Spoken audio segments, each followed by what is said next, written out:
সেই সময়ত শংকৰ গুৰুজনী মাধৱ গুৰুজনে যখন কৈ অংকে নাটৰ সৃষ্টি কৰি আমাৰ মাজত দি থৈ গৈছিল। সেই অংকে নাটসমূহৰ পৰিৱেশনৰ মাধ্যমেৰে প্ৰায় ৫৫০ বছৰীয়া এক পৰম্পৰা আগুৱাই লৈ আহিছে। আৰু পৰৱৰ্তী সময়ত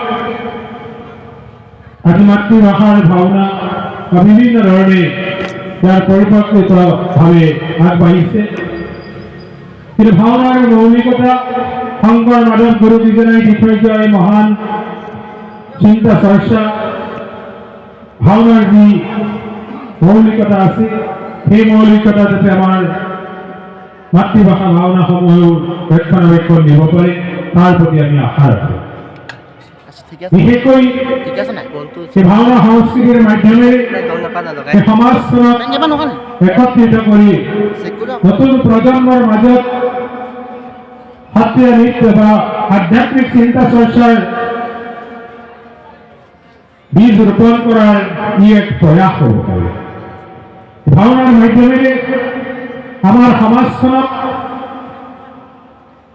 উশৃংখলতাৰ পৰা শৃংখলিত ব্যৱস্থাৰে আমি আগুৱাব পাৰোঁ তাৰ এক পৰিকল্পিত ব্যৱস্থা কৰাৰ সম্ভৱ হ'ব পাৰে। আজি আমি ইয়াত উপদিষ্ট হৈ ভাওনা দৰ্শনৰ কাৰণে অহা প্ৰতিজন ব্যক্তিৰ উঠি অহা নতুন প্ৰজন্মক লগত লৈ অহা ই আমাৰ কাৰণে শুভ লক্ষণ। আৰু ভাওনাক উপস্থাপনাৰ মাধ্যমেৰে ভাওনাৰ ঘটনা প্ৰবাহৰ মাধ্যমেৰে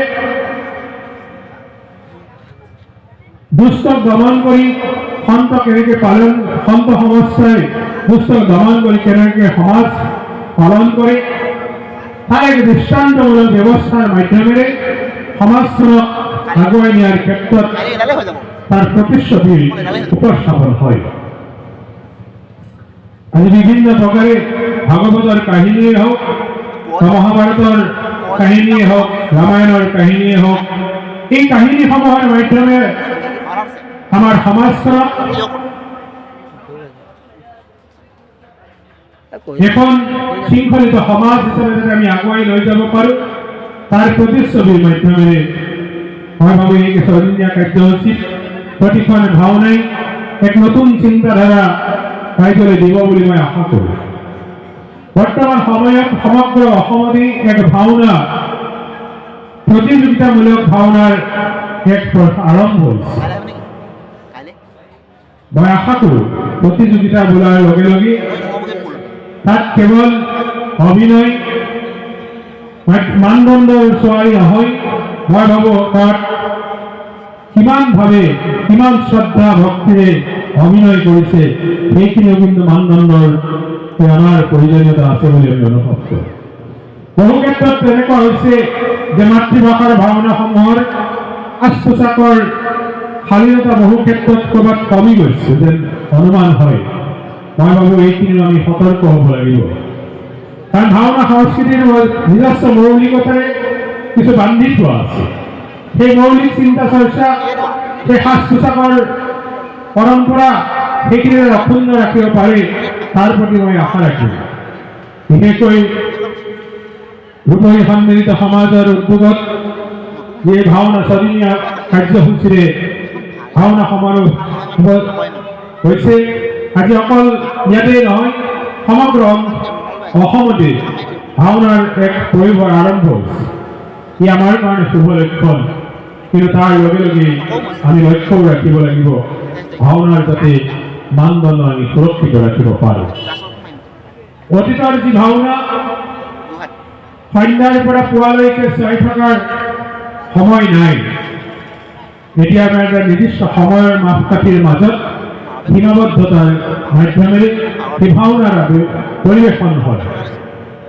কাৰণ শংকৰ মাধৱ গুৰুকেইজনাৰ নাটসমূহৰ উপৰিও পৰৱৰ্তী সময়ৰ আতৈসকলে বা আমাৰ বিভিন্নজন সত্ৰাধিকাৰৰ নাটসমূহ যি মাতৃভাষাৰ নাটসমূহ পৰিৱেশনৰ বাবে যথেষ্ট আগবাঢ়ি আহিছে। মই বাৰে বাৰে এটা কথাই উল্লেখ বিচাৰিছোঁ, প্ৰতিযোগিতাৰ মাধ্যমলৈ অহাৰ লগে লগে কাহিনীসমূহৰ আমি নিৰ্দিষ্ট সময়ত শেষ কৰিব লগাৰ ফলশ্ৰুতিত কাহিনীসমূহৰ বিশেষকৈ নাটকখনৰ যি মূল বিন্দু তাত যাতে ক'ৰবাত আমি সুন্দৰ পদ্ধতি আমি উপস্থাপন কৰিব পাৰোঁ, ক'ৰবাত যাতে থপিয়াই কেৱল নাটখন সময়ৰ ওপৰত শেষ কৰিবলৈ লাগিব, এই ধৰণৰ মই দুই এখন নাটক কেতিয়াবা দেখিবলৈ পাইছোঁ। মই বুলি নকওঁ, কিন্তু এই নাটসমূহৰো আমি পাণ্ডুলিপিসমূহ চোৱাৰো প্ৰয়োজন আছে বুলি অনুভৱ কৰোঁ। কাৰণ নাটকৰ এই অভিনয়ৰ মাধ্যমেৰে সমাজখনলৈ আমি বাৰ্তা প্ৰেৰণ কৰিব লাগিব। কাৰণ হয় ভাওনাৰ মূল বাৰ্তা যি আছে, দুষ্টক দমন কৰা, সন্তক পালন কৰা, এই বাৰ্তা কিন্তু আমি সঠিক ৰূপত আছে নে নাই পাণ্ডুলিপি চোৱাৰো প্ৰয়োজনীয়তা আছে বুলি আমি অনুভৱ কৰোঁ। বিভিন্ন ক্ষেত্ৰত ভাওনাৰ উপস্থাপনৰ যি মাধ্যম, কাৰণ শংকৰ মাধৱ গুৰু বিচৰাই ভাওনা পৰিৱেশনৰ যিটো ব্যৱস্থা দি থৈ গৈছে, এই যি নামঘৰ শাৰীৰিক যি মঞ্চ, যদি আমি আধুনিক দৃষ্টিৰে চাওঁ, এই নামঘৰৰ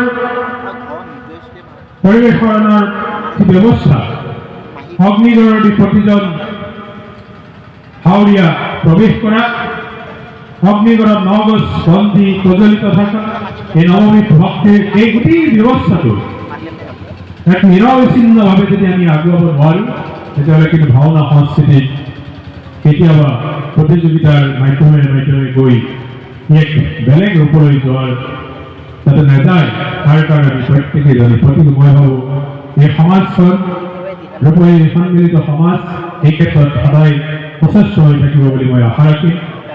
আৰু মই দীঘলীয়া কৰিব বিচৰা নাই, মই আচলতে কিছু ভাগৰুৱা হৈ আছোঁ মই প্ৰকাশ কৰিবলৈ, কাৰণ কালি ৰাতি প্ৰায় 10 বজাত মাজুলীত উপস্থিত হৈ পুৱা আকৌ 6 বজাতে নাও পাৰ হৈ আহি শিৱসাগৰলৈ অহা, এতিয়ালৈকে ইয়াত বহি থকা এই গোটেই ব্যৱস্থাটো ক'ৰবাত অকণমান নিজে ভাগৰুৱা অনুভৱ হৈ আছে। কিন্তু সেই মই জয়তে আপোনালোকৰ পৰাও সমাধিক্ষা মাগিছোঁ। মই খুব বেছি সময় ইয়াত থেকে উপস্থিত হৈ থাকিব নোৱাৰিম, তাৰ বাবেও আগতীয়াকৈ আপোনালোকক মই জনাই, আৰু বিশেষকৈ পিছৰদিনীয়া কাৰ্যসূচীৰ যাতে সুন্দৰ উপস্থাপনৰ মাধ্যমেৰে এই ভাওনাৰ সংস্কৃতি যাতে প্ৰকাশিত হওক তাৰে আশা ৰাখি সকলো এই কেইদিনীয়া নাটক যিসকলে অভিনয় কৰিব, প্ৰতিগৰাকী শিল্পীও নৃত্য কামনা কৰি গুৰুজনৰ চৰণত প্ৰাৰ্থনা জনাইছোঁ যাতে এই অনুষ্ঠানটি সফল হওক তাৰে আশা ৰাখি আৰু আনুষ্ঠানিক উদ্বোধন হৈছে ঘোষণা ৰাখি মোৰ বক্তব্য সামৰিছোঁ।